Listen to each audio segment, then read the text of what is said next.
Everybody. I shall be talking about the cons of gun control and why most people believe it is not necessary to have stricter gun laws.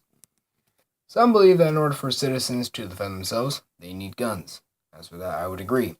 As the Libertarian Party says, a responsible, well armed, and trained citizen is the best protection against a domestic crime or foreign invasion. Another argument is that the Second Amendment was created for the citizens to participate in the militia and to protect their country. They argue that if more people are given guns, our country will be well equipped and well prepared for an attack. The Second Amendment of the U.S. Constitution protects individual gun ownership. The Second Amendment of the U.S. Constitution reads, in quote, "A well-regulated militia being necessary to the security of a free state, the right of the people to keep and bear arms shall not be infringed." Gun ownership is as old as the country itself and is protected by the Second Amendment. The more gun control laws would infringe the right to keep bear arms. Gun control does not deter crime. Gun ownership deters the crime. A study in November 26, 2013 showed that between 1980 and 2009, assault weapon bans did not significantly affect the murder rates at the state level, and states with restrictions on the carrying of a concealed weapon had higher gun-related deaths. While gun ownership doubled in the 20th century, the murder rates decreased. Doesn't really take two and two to put together. Gun control laws, especially those that try to ban assault weapons, infringe the right to own guns and for hunting and sport. In 2011, 13.7 million hunters 16 years or older in the U.S. spent over $7.7 billion on either guns, sights, ammunition, or various other hunting equipment. High-powered rifles and shotguns are used to hunt and target shooting tournaments around the world each year. According to a PEW research report in February 2013, 32% of gun owners use guns to hunt, and 7% of gun owners use guns to have sports. Shooting sports, anyways.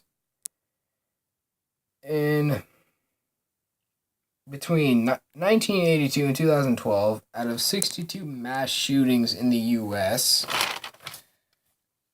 49 of those shooters had legally obtained guns, which mean gun laws does not really affect criminals and they will still break laws.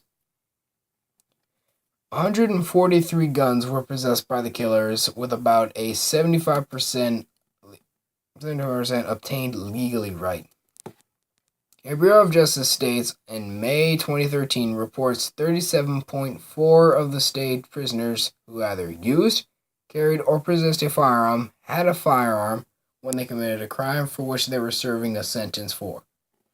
Gun control laws and lower gun controlship rates do not prevent suicides. Lithuania has one of the world's lowest gun ownership rates, 0.7 guns per 100 people. But its suicide rate is 45.06 per 1,000 people. Per 100,000 people, excuse me. People in 1999. The highest suicide rate among 71 countries.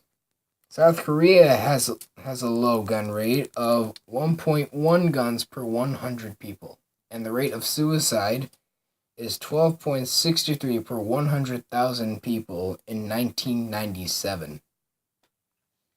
Even the United States is ranked number 26 in the highest suicide rate, 12.3 suicides per 100,000 people in 2011, our home state.